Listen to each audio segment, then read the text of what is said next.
Good morning, guys. It's a chilly spring morning here in central Missouri. We just got out of a false spring. Everyone, like every single year, yay, it's 60 degrees. Oh no, it's cold again. What happened? But we're almost there. There is a light at the end of the tunnel, guys. On the bright side, it is 65 degrees in my greenhouse this morning. So we're just going to hang out in here and take you guys on a quick little tour and show you guys what we have going on. So the first part of our greenhouse actually isn't plants, it's this chick brooder back here. This is our brooder for chicks who are starting to get their feathers, but they're not quite old enough to go outside yet. It's just a good transition for them to go from their indoor brooder into here and then outside to their tractor. The birds that are in here are about 6 to 7 weeks old. It was our first hatch of 23, and the eggs actually came from birds that we hatched out ourselves last year, so they're kind of second generation from our homestead, which is pretty cool. They just have a regular heat lamp back here. We just use it as needed. It's plenty warm enough in here right now, so we don't have it on. And then they have one of these feeder trays down here with the holes in the top. We like this so that they can't scratch their feet out all over the ground. We do ferment their feed, so we put it in water for anywhere from 1 to 3 days until it's bubbly and fermented. It just gives them some extra probiotics and gives them a little immune boost. We used to put apple cider vinegar in their water for that, but since we've been feeding the fermented feed, we just don't do that anymore. We occasionally do put colloidal silver in their water, but that's really only if they or any of the other birds on the property are showing any kinds of illness, just to make sure everyone stays healthy. And then over here, I'm not sure if you guys can see right here, there's a couple ladies roosting. They have 2 roost bars over here. And what makes ours kind of unique is that over here in the corner, this little circle here is our dryer vent. And whenever our dryer's running, the heat comes out through their cage and into the greenhouse and helps keep everybody warm. Let's go see some plants. So I'm going to start right here at this table, and we will just work our way around the greenhouse. This table here is our youngest plants. A lot of them have not yet sprouted. We have Cooper's little flowers. He has some zinnias and marigolds. We keep those low enough that he can be responsible for watering them and also see how they grow.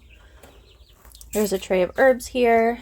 And then under my seedlings in a bag, which I made a video about if you're interested in what that is, we have a heat mat, and that goes across all the way to here. That's just for the plants that are a little bit more cold sensitive. It's really come in handy for our peppers and tomatoes this year. I have a tray of peanuts here. I'm interested to see how those grow. There's some more herbs and some loofah back here that needs to be up potted.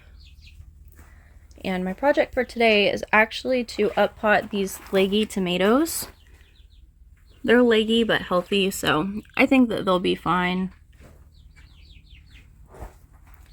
And then we have some peppers, most of which have not sprouted yet, but it is getting a lot warmer, so I'm excited to see those come up. Lots of chamomile. We have some calendula, thyme, lavender, some tomatillos that I'm starting for myself and a friend. We have our seed blocking experiment that is actually getting a couple of sprouts, but we just haven't been on top of keeping it hydrated. I think this would definitely do a lot better with a dome on it. And then some egg cartons with lettuce and an egg carton with more calendula. And then over here on our potting table, we have cilantro. It looks like there's a pea popping up out of the middle of there. Cooper must have stuck that in there. A little bit of rosemary, some basil, and some more basil back here. And then over here, this is actually Cooper's project. He wanted to put different types of dirt in each of these bottles. And then he planted, I think he planted kale and a bean in there to see which one would sprout. And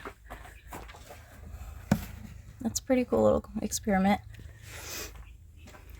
And then over here, we have just some different potting supplies. There's little red lava rocks, some coconut coir, vermiculite. This is It's really dried out now, but this is what we use to make our seed blocking. It is coconut coir, vermiculite, and some sifted compost out of our yard, which we usually keep right here, but I need to go sift some more. And now over here we have a couple different types of lettuce. There's some arugula, kale, and spinach also. This tray I planted basil in, and that is starting to come up down there.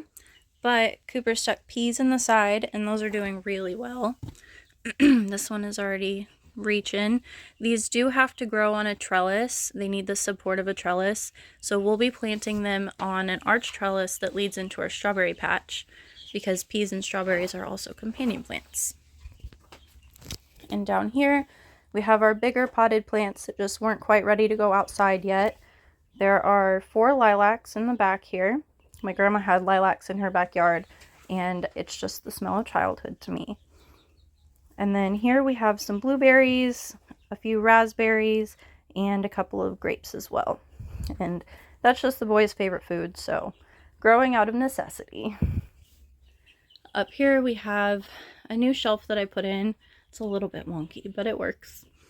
Right here is where my tomatoes are going to go whenever I uppot them. Hopefully there's enough room. I have a tray of seeds here for the market. This is just little companion packs. There's 3 cherry tomatoes and 3 basil in each of those. We have some zucchini, lots of zucchini, and our brassicas. There's some artichokes, cabbage, broccoli, and cauliflower. And those will actually be going in the ground, I believe it's next week. But that's everything. We'll keep you guys updated. Like I've said before, we are by no means experts at any of this. We are just trial and error, experimenting to see what works for us. And with that being said, we love to hear you guys' suggestions, any kinds of ideas that you guys have. Please feel free to drop them in the comments at any time. We appreciate you guys so much.